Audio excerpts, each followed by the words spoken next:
His fingertips traced the dotted parchment, feeling the final clauses of a contract that would sign away his family's legacy. He couldn't see the forged text, but he could feel the weight of the pen in his hand. Across the table, his uncle smiled. And in that moment, a coffee sleeve, passed quietly from a stranger, became the only thread preventing his ruin. The heir was Jin, blind since birth, the last legitimate successor to the century-old Crimson Dragon Triad. The barista was Amara, working 2 jobs just to stay afloat. She had no idea who he was, only that the nervous man beside him was lying. And on that sleeve, she hid a braille warning that would unravel a conspiracy decades in the making and ignite a war for a $2 billion empire. This is how a simple act of decency collided with a world built on brutal legacy. Jin's blindness was never a weakness in his world. It was a weapon. From childhood, he learned to listen to the silence between words, to feel the tension in a room through the floorboards. His grandfather, the last true dragon head, had his legal empire, shipping, real estate, casinos, meticulously transcribed into braille volumes only Jin could read. This made Jin the living ledger, the sole key to a fortune everyone wanted to claim. But when the old man died 3 months ago, the power vacuum ignited a silent war. The will was clear. Jin inherits controlling interest. Yet to the traditionalists, a blind heir was seen as a liability, a breach in the wall through which rivals could attack. Leading this faction was his uncle, Kai. A former Red Pole enforcer, Kai had spent the last decade laundering the family's violent past into sleek corporate ventures. He smiled the widest at the funeral. He was the one who suggested the guardianship contract, a temporary measure to stabilize operations, until Jin could, as Kai put it, get his bearings. The contract was 40 pages of complex legal language. Jin's trusted aide, a man named Lee, had read him every clause, or so Jin believed. The document gave Kai sweeping power over asset transfers and investment approvals. What Lee read aloud was a standard trust agreement. What was actually typed on the page was a full, permanent transfer of authority. The forgery was perfect. The betrayal was absolute. On the other side of the city, Amara's life was a different kind of math. 2 jobs, 70-hour weeks, debt from her mother's medical bills piling up like a physical weight. The coffee shop was her last stable shift before her eviction notice took effect. She noticed the 2 men at the corner table immediately. The older one, Kai, had the polished menace of a luxury car. The younger one, Jin, wore tailored silence and dark glasses, his fingers never leaving the embossed document in front of him. But it was Kai's voice that set off her alarms. The over-explaining, the patronizing tone, the way he guided Jin's hand toward the signature line as if helping a child. A memory flashed, her grandmother losing her sight, being tricked into signing away her home. The same cadence, the same poisonous helpfulness. Amara didn't know about triads or billion-dollar legacies. She just knew a lie when she heard one. With no paper, no pen, and seconds to act, her eyes fell on the sleeve for Jin's ceramic cup. She grabbed a clean stirrer, snapped the tip, and with a frantic, stabbing pressure, she punched 6 crucial dots into the cardboard, the braille letters for LIAR. It was a desperate, stupid gesture. It shouldn't have worked. But as the sleeve touched Jin's wrist during the handoff, his world shifted. His fingertips, trained to read the faintest impression, scanned the crude dots. His head tilted. A frown creased his forehead. He excused himself to the restroom, the contract clutched in his hand. Alone, he ran his fingers over the printed text, then over the braille label his office had affixed to the last page as a formal marker. The spacing was off by 2 millimeters, a tiny error, one only his fingers would catch. The sleeve's message now made catastrophic sense. Lee had betrayed him. The contract was a trap, and the woman behind the counter had just risked everything to tell him. When Jin returned to the table, his demeanor was ice. "Uncle," he said, his voice calm. "A point of clarification on Clause 7, the asset transfer to the shell company in Macau. Can you explain its purpose?" Kai's smile faltered. That clause wasn't in the sanitized version he'd had Lee recite. Jin shouldn't have known it existed. The meeting ended with a postponed signing. Jin left with his security detail, the forged contract now a weapon in his possession. Kai left with a simmering rage, his plan in ruins. And Amara, hopping her small act had done some good, finished her shift, unaware she had just made the most dangerous enemy of her life.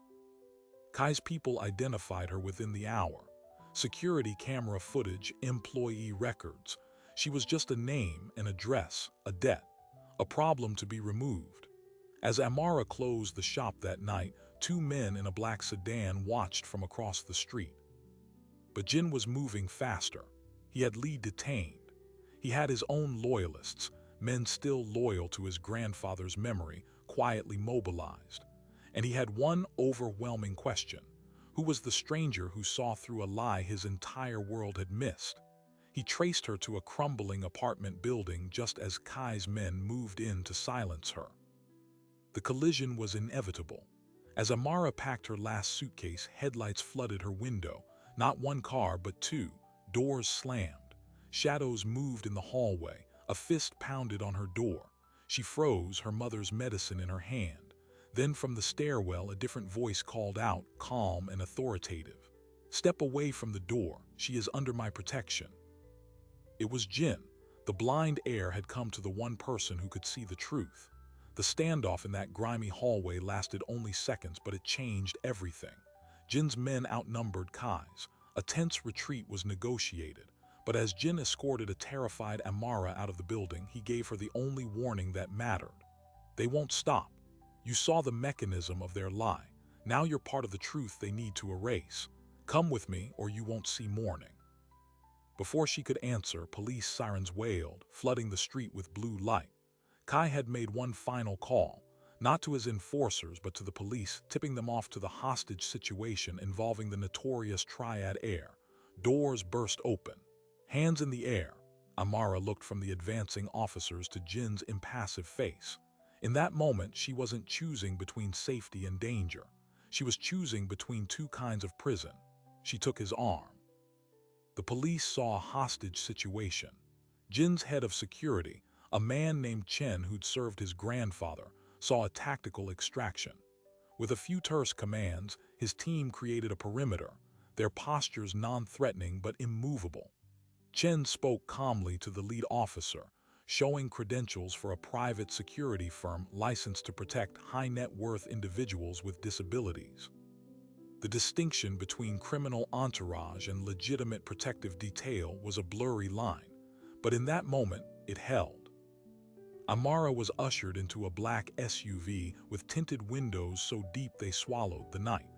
Jin sat beside her, his face a mask of concentration as he listened to Chen's quiet report from the front seat. They weren't going to his corporate offices or his penthouse. They were going to the vault. This was the heart of Jin's power, a nondescript fortified building in the industrial district. Inside, it was a paradox. The exterior was concrete and steel. The interior was designed for touch and sound. Smooth navigation paths on the floors, voice-activated systems, and room after room containing the Braille library his grandfather had commissioned. This was where Jin could truly see. For Amara, it was like stepping onto another planet. Her first night was spent in a secure apartment within the complex. Sleep was impossible. Her mind replayed the pounding on her door, the standoff, the sirens. In the morning, Jin summoned her. He sat behind a large, empty desk, his hands flat on the surface. "You are here for two reasons," he said, no greeting, no small talk. "First, because my uncle will try to kill you. Second, because you possess a trait everyone in my life has lost. You have no price. You acted against your own interest. That makes you the only person I can potentially trust." He offered her a choice. She could remain a protected prisoner in the vault, kept safe but useless until the conflict was resolved. Or she could work. She could become his external eyes, verifying the physical world against the digital and Braille records only he could fully access. He would pay her 10 times her annual debt. He would protect her family, but she would have to learn to navigate his world. Amara, with her back against the wall and her mother's medical bills looming, chose to work. Her first task was simple. Jin handed her a printed financial audit. He had the Braille version. Read me the totals for the Maritime Logistics subsidiary. Column 3. She read the numbers. He didn't move. Again, slower. She did. His fingertips rested on the raised dots of his page. The numbers were different. The digital printout she held had been altered. The real books, in Braille, showed millions being siphoned into an account linked to Kai. This was the pattern. Kai was using Jin's blindness as a firewall. He fed Jin's aides falsified data. The aides, likely, read the lies aloud. The truth sat inert in the tactile library, waiting for fingers that would never cross-check. Amara's mere presence broke the circuit. She was an independent verifier. In a week, they uncovered 5 such discrepancies totaling over $47 million. But Amara's real value wasn't in reading numbers. It was in reading people. In a meeting with worried shareholders that Jin held to consolidate support, Amara sat quietly in the back. Kai was there, all conciliatory charm. He spoke of stability, of protecting assets from Jin's inexperience. As he spoke, Amara watched his lawyer, a woman who never looked up from her tablet. Her fingers, however, tapped a frantic, repetitive rhythm on the tabletop. After, Amara mentioned it to Jin. He was silent for a long moment. "That's Morse code," he said, "a distress signal." The lawyer was being coerced. This wasn't just greed, it was a takeover. Kai wasn't just stealing. He was systematically dismantling Jin's network of alliances, using blackmail and threat. The contract forgery was merely the public first move. The war was already being fought in the shadows. Jin's response was swift and brutal. He did confront Kai. He bypassed him. Using the fraud Amara helped uncover, Jin's lawyers filed injunctions freezing the suspect accounts. He then personally called the heads of the other major triads, the Sun Yi-On and the 14K, offering evidence of Kai's embezzlement as a sign of bad faith. In the underworld, stealing from your own family was the ultimate sin. It made you unpredictable. Kai's support among the elders began to erode. Furious, Kai escalated. He couldn't reach Jin in the vault, so he targeted the one soft point he'd identified, Amara's family. Her mother received a visitor at her care home, a man offering a generous charitable donation if she could convince her daughter to come home. When that failed, Amara's younger brother, a college student, was pulled over by police who found a suspicious package in his trunk. He was arrested. Jin learned of this not from Amara but from his own intelligence network. He found her in the library, silently shaking with rage and fear. "They're using my brother," she whispered. "He's got no part in this." Jin didn't offer empty comfort. He picked up a secure phone.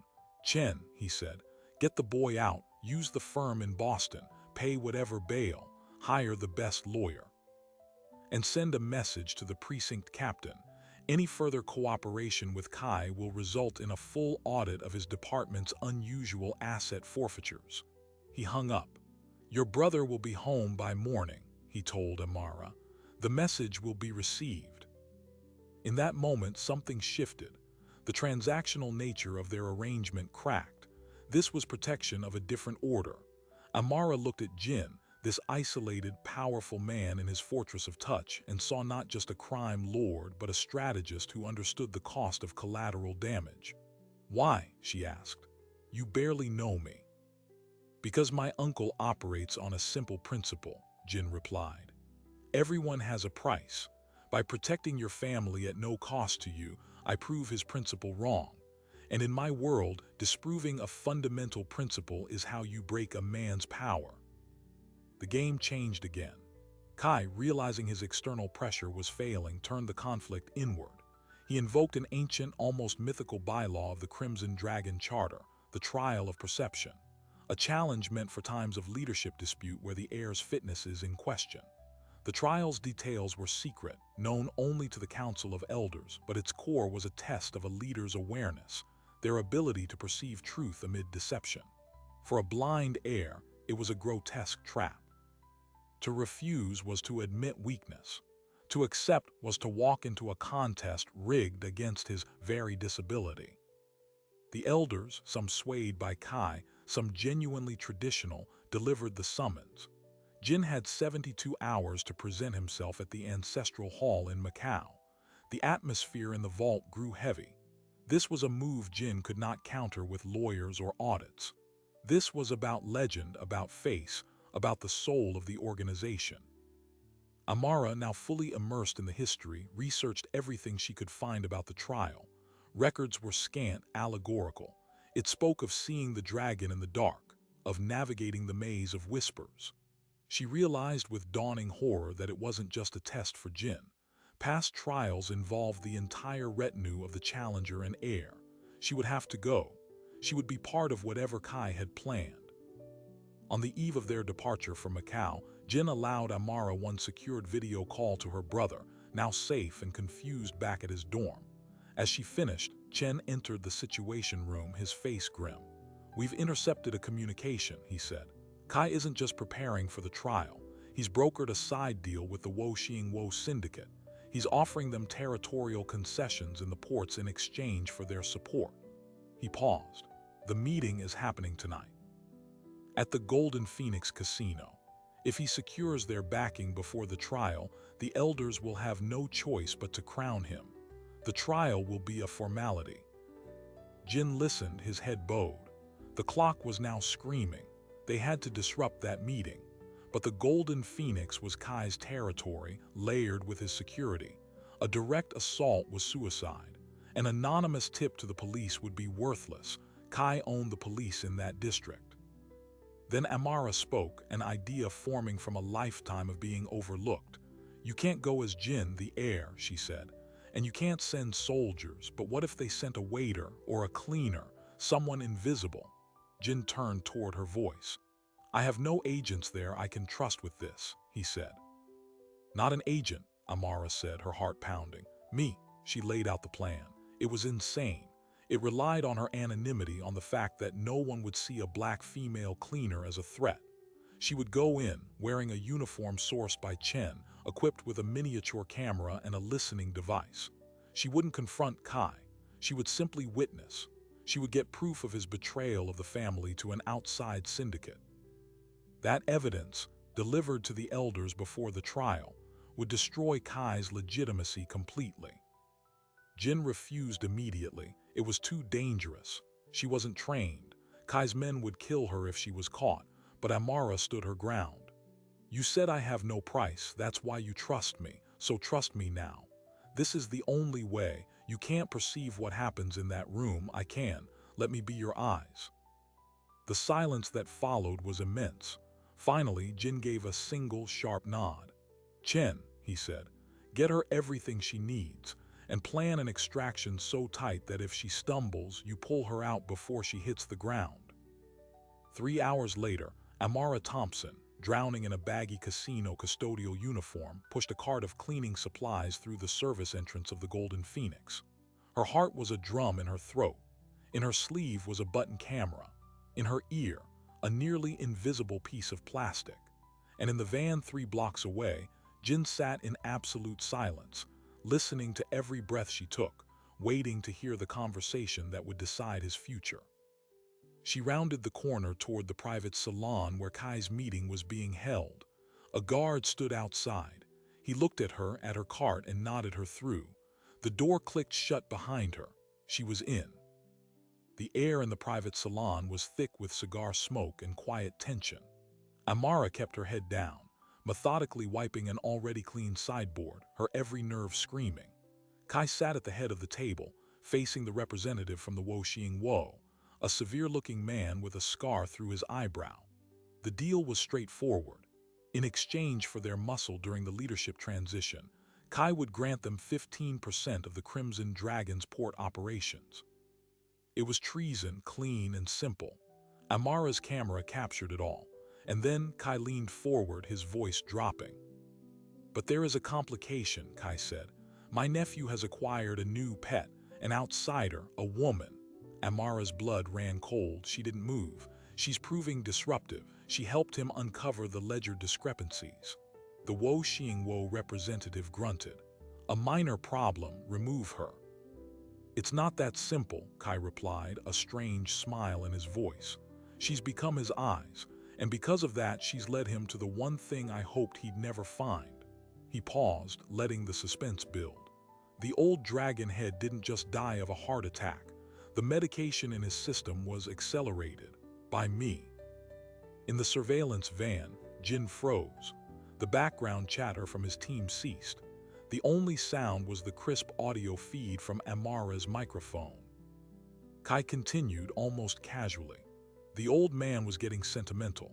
He was going to dismantle the profitable side of the business, the arms shipments, the human trafficking, to leave his blind grandson a clean legacy. He told me 3 days before he died. I couldn't allow that. Our wealth is built on the dark trade, so I helped him along. He tapped the table. The evidence is in his private medical files, which I had altered. But the originals, the toxicology reports, were also transcribed into Braille. They're in the vault. Jin never checks his grandfather's personal archives. He considers them sacred. But this woman, this curious outsider, she might. The revelation was a physical blow. This was no longer about money or power. It was about patricide. Jin's breath hitched in the silence of the van. His hands, resting on the console, clenched into white-knuckled fists. The Wo man seemed impressed. You killed your own dragon head. Bold. What do you need from us? The trial of perception is in 2 days, Kai said. I will win it.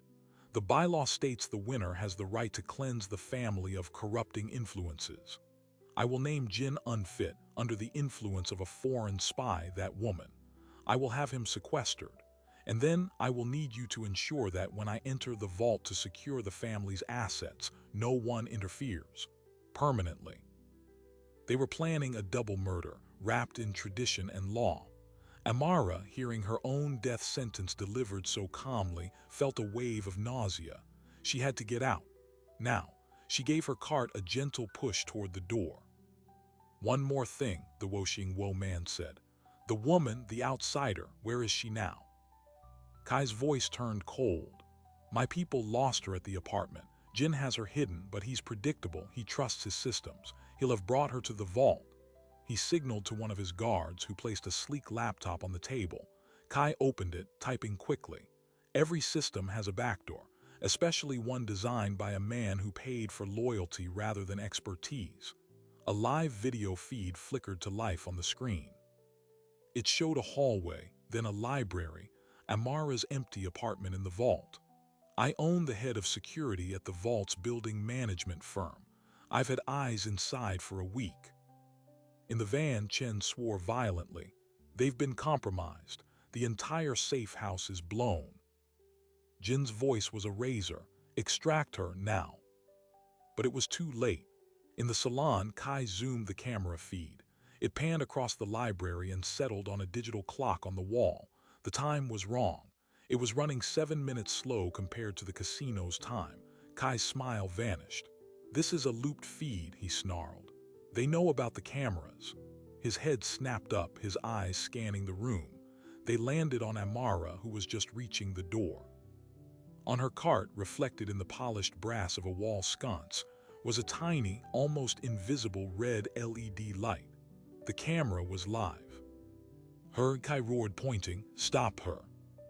Chaos erupted.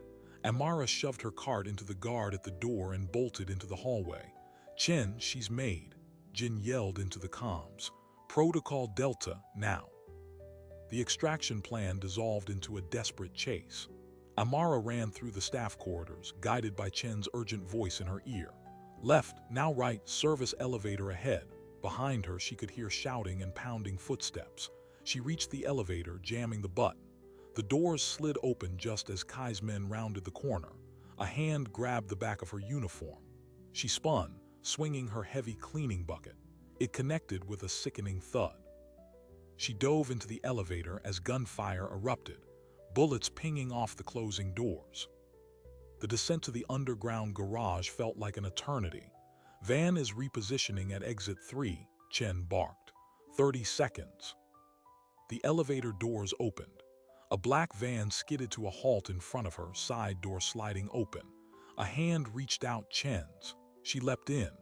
The van peeled away as more men spilled from a stairwell, firing. The rear window shattered. In the van, Amara gasped for breath, her whole body trembling. Chen handed her a comms unit.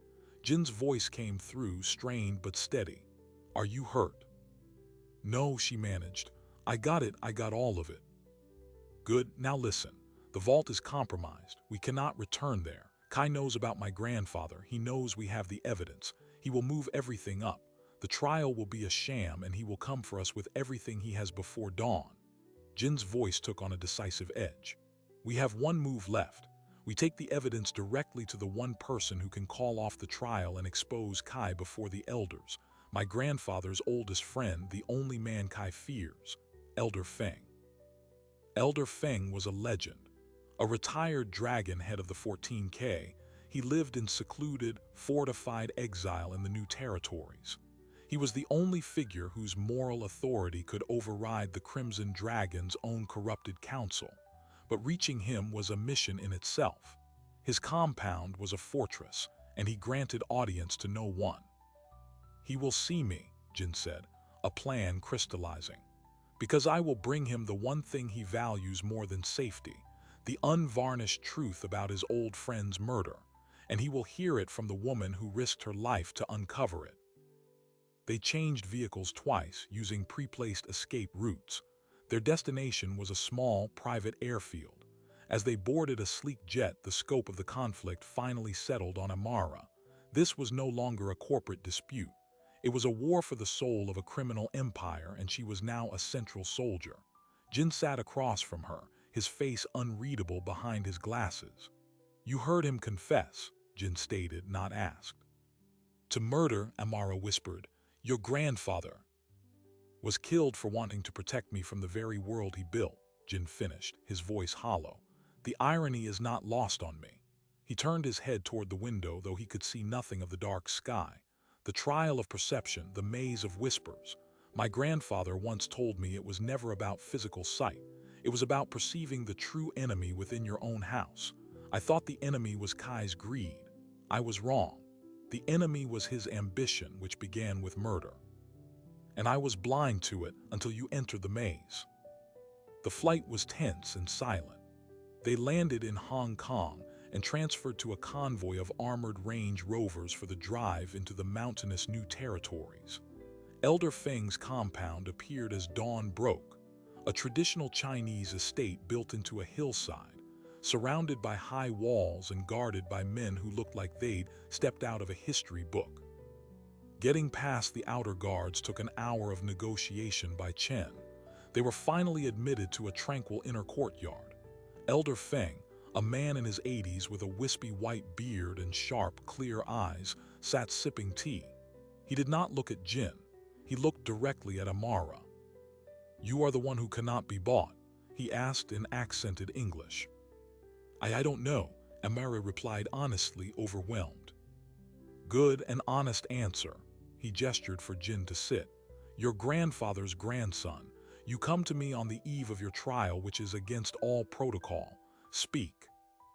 Jin laid it out, not as an heir pleading for help, but as a witness presenting evidence. He described the financial forgeries, the coerced lawyer, the intercepted deal with the Woxing Wo. Then he nodded to Amara. She placed a small data drive on the table. "This is audio and video from the Golden Phoenix Casino 3 hours ago," she said, her voice gaining strength. "Kai confesses to poisoning your friend, the old dragon head, to prevent him from cleaning the business." Elder Feng's serene expression did not change. He took the drive and handed it to an attendant. For 10 minutes, they sat in silence as the attendant played the recording on a private screen. The only sign of the elder's reaction was a slight tremble in his hand as he lifted his teacup. When it finished, he closed his eyes. "The trial of perception will proceed as scheduled," he said finally, his voice like dry leaves. "You will both attend." Jin's shoulders slumped slightly. It felt like a dismissal. But then Elder Feng opened his eyes and they were burning with cold fury. "But the trial will not be about your fitness, Jin. It will be a trial for murder, for treason, and I will be the presiding elder. The evidence will be presented, the bylaw of cleansing will be invoked, but it will be Kai who is cleansed from the family." He stood, his presence suddenly immense. "You have perceived the true enemy. Now you must face him in the open, before the eyes of heaven and the elders." and let justice cut him down. He provided them with safe haven for the remaining day. As they rested, Jin sent a single encrypted message to the Crimson Dragon Council, citing Elder Feng's authority and announcing he would present catastrophic evidence at the trial. It was a direct challenge. Kai would now know the game was up. He would have one last chance to strike. The night before the trial, the compound was eerily quiet. Amara stood on a veranda looking at the mist-shrouded mountains. Jin joined her, sensing her presence. "You should not come tomorrow," he said. "It will be dangerous. Feng's protection only extends so far within our own hall."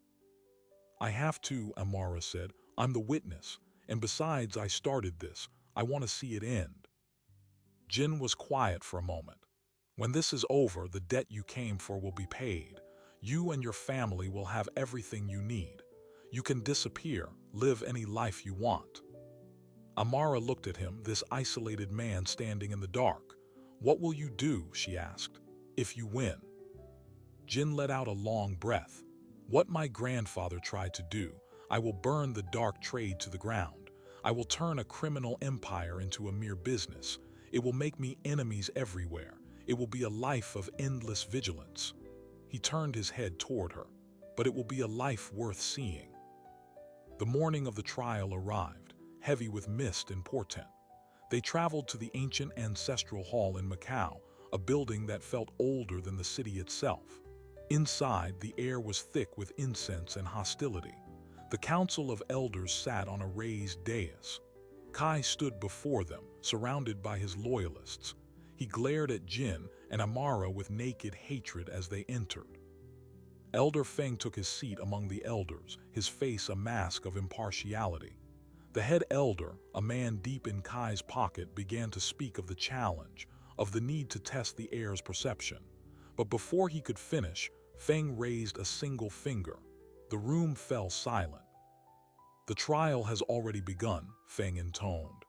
"The heir perceived the truth. He brought it to me, and I have perceived it to be valid. We are not here to test Jin. We are here to judge Kai." Pandemonium erupted. Kai's men reached for weapons. Jin's security detail moved as one, forming a protective circle. The head elder sputtered in protest, but Feng's voice, amplified by a lifetime of command, cut through the noise. He gestured, and the recorded confession began to play through hidden speakers in the hall. Kai's voice, clear and calm, admitting to murder to treason, filled the sacred space. The effect on the elders was electric. Shock, then dawning horror, then fury turned toward Kai. His alliance crumbled in seconds. He stood alone, his face pale with rage. "This is a fabrication," he screamed. "A trick by the blind boy and his whore." The insult hung in the air. Jin took a step forward, his voice dangerously quiet. "You killed my father in all but blood. You betrayed our family. You sold our ports. The trial is over, uncle. You have been perceived." Feng stood. "By the ancient laws, the sentence for your crimes is death. The cleansing is ordered." Kai knew he was finished.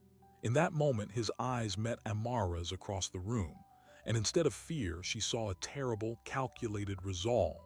He smiled. Then he shouted a phrase in rapid-fire Cantonese. Before anyone could move, the lights in the hall went out. Not just the lights, the backup generators failed too. The ancient hall was plunged into absolute perfect darkness, and in the deafening silence that followed, Jin heard the sound he dreaded most, the soft, synchronized click of dozens of firearm safeties being switched off. Kai's final move wasn't to fight the verdict. It was to turn the trial into a massacre. In the suffocating blackness of the ancestral hall, Kai had made his final, fatal mistake. He had turned out the lights to create chaos, to make everyone blind. But only one person in that room had spent a lifetime mastering the dark. As screams and the scuffles of panicked men erupted, Jin did not move. He listened. He heard the rasp of Kai's breathing, 10 feet to his left. He heard the shuffle of Amara being pulled behind Chen. And he heard the distinct metallic slide of a blade being drawn, Kai's preferred weapon. Jin's voice cut through the panic, calm and clear. "Chen, flash and clear, right quadrant." He didn't need to see his security chief nod. A second later, a deafening concussion grenade flashed, not a lethal blast but a stunning one designed to disorient. In the split second of blinding white light that illuminated the frozen scene, Chen's team, equipped with tactical goggles, moved. They didn't fire wildly. They targeted only the armed men whose weapons were raised, Kai's loyalists. The fight lasted less than 30 seconds, controlled, efficient violence. When the emergency battery-powered lanterns flickered on, the scene was stark. Kai's men were disarmed and restrained. Kai himself stood alone in the center of the hall, a knife in his hand, his eyes wide with disbelief. Jin stood before him, unarmed, his head tilted as if studying a distant sound. "You lose, uncle," Jin said. "The dark was always my territory." With a roar of fury, Kai lunged. It was a desperate, clumsy attack. Jin didn't step aside. He moved asterisk into the lunge, his hand snapping up to catch Kai's wrist with shocking precision. He used Kai's own momentum, twisting and driving him to the polished stone floor. The knife clattered away. Jin put a knee on Kai's back, not with brutal force, but with finality. He leaned close, his voice for Kai's ear alone. "You killed my father. You will answer to the family you betrayed." The remaining elders, shaken and ashamed, convened immediately. With Elder Feng presiding, the sentence was carried out not with a public execution, but with a private, traditional rite of expulsion.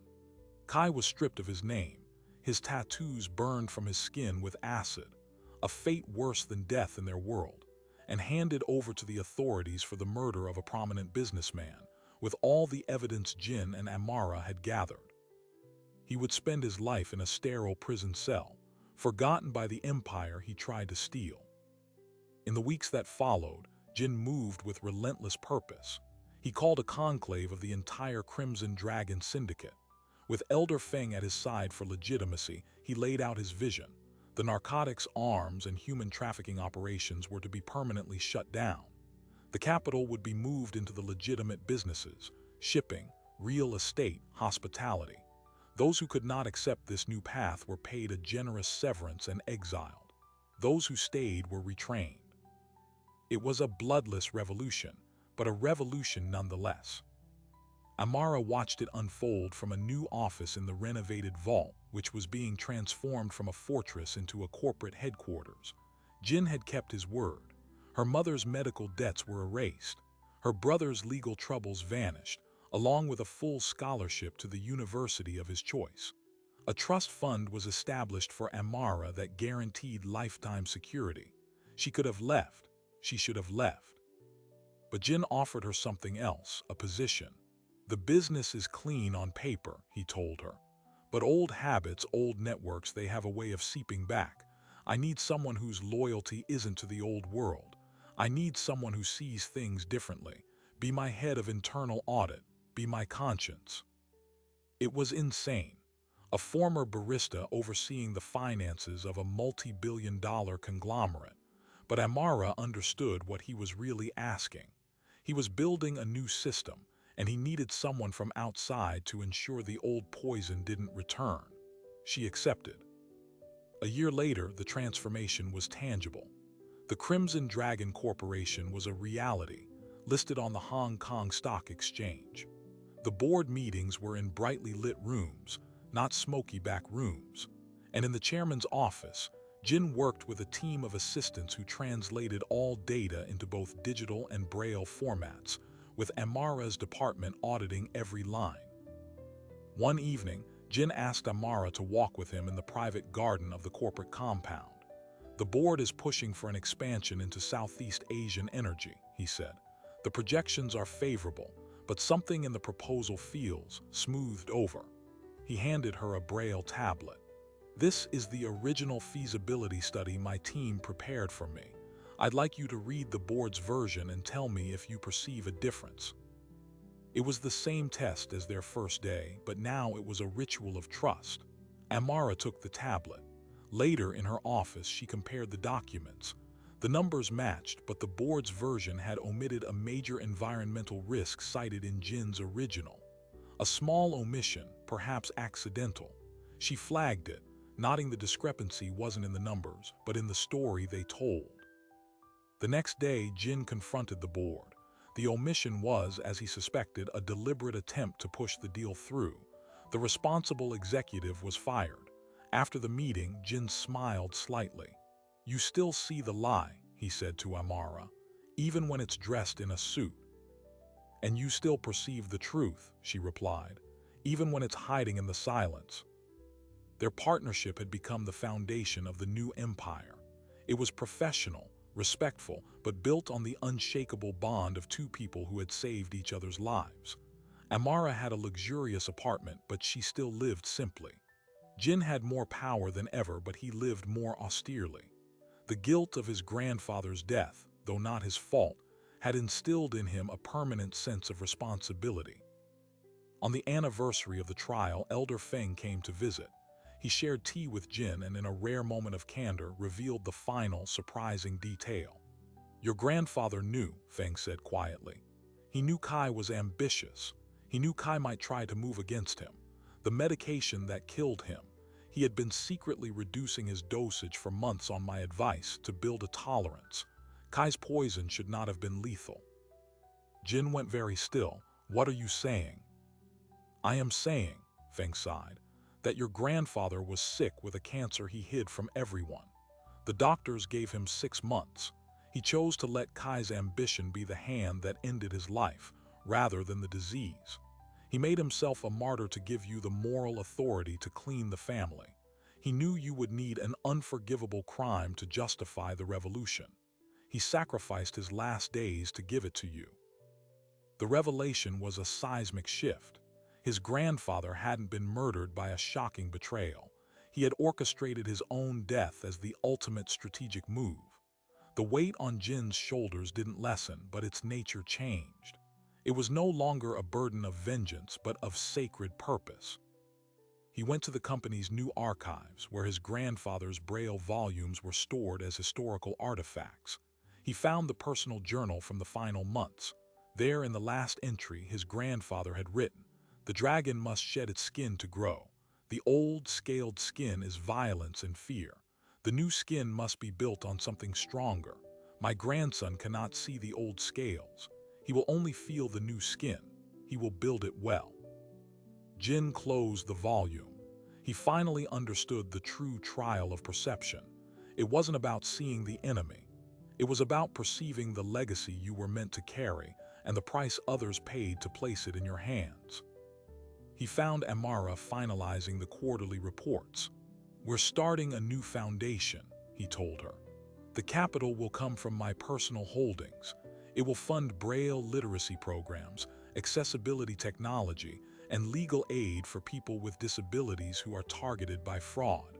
We'll call it the Dragon Sight Foundation." Amara nodded, a genuine smile touching her lips. It was a full-circle moment. The legacy that had almost been stolen through a forged contract would now be used to prevent others from being similarly exploited. The empire, once built on obscurity and fear, would now draw its power from transparency and protection. The story that began with a Braille warning on a coffee sleeve had found its conclusion, not in a dramatic shootout, but in a quiet office, with two people from unimaginably different worlds using their hard-won power to build something that finally made sense. The war was over. The work had just begun. The empire that was built on secrecy and intimidation now derived its strength from something far more resilient: integrity. Jin's journey from a pawn in a forged contract to the architect of a transparent legacy shows that the most profound perception has nothing to do with sight and everything to do with vision. And Amara's path from a struggling barista to the guardian of that vision proves that courage is not the absence of fear, but the decision that something else is more important. Their story asks a lingering question of us all. In a world that often rewards the loudest voice or the sharpest deception, what power do we give to the quiet act of decency? Amara could have looked away. She had every reason to. Her own life was falling apart. But in a moment of reckless empathy, she chose to see a stranger as a human being, not a problem. That single choice, etched into a coffee sleeve, didn't just save a man's fortune. It cracked open a sealed world of corruption and set in motion a chain of events that dismantled it from the inside. The real inheritance Jin received wasn't the billions or the businesses. It was the understanding that the greatest threats are often the silent ones, the lies we accept because they're convenient, the corruptions we tolerate because they're profitable, the injustices we ignore because they don't affect us. And the real power Amara discovered wasn't in a paycheck, but in her own unwavering compass. In a den of liars, her truth became the most valuable currency. This is more than a story about a Triad Heir and a barista. It's a blueprint for how change happens, not always through grand revolutions, but through individuals who, in a critical moment, refuse to play by the corrupt rules of the game. They become the flaw in the system, the unexpected variable, the person who cannot be bought. The Dragon's Sight Foundation now operates in over a dozen countries, protecting thousands from the kind of predatory fraud that almost consumed Jin. It is the legacy of a blind man who learned to see clearly, and a woman who taught him that sometimes you have to risk everything to do what's right. Their alliance, forged in a crisis of trust, became the cornerstone of a new empire, one built not on what people fear, but on what they can believe in. So the next time you witness a moment that feels wrong, a lie dressed as help, remember the weight of a simple stirrer punching dots into cardboard. Remember that the most powerful systems can be undone by the most unexpected allies. Perception is not a gift, it's a choice. And sometimes, choosing to see the truth is the most radical act of all. If you were moved by this story of unlikely courage and transformative vision, please take a second to subscribe to our channel. Your support allows us to scour the globe for more hidden narratives, more stories of profound humanity waiting to be told. Let us know in the comments where you're watching from and what moment in this story resonated most with you. Thank you for watching and for being part of our community that believes in the power of a story to change perspective. Until the next one.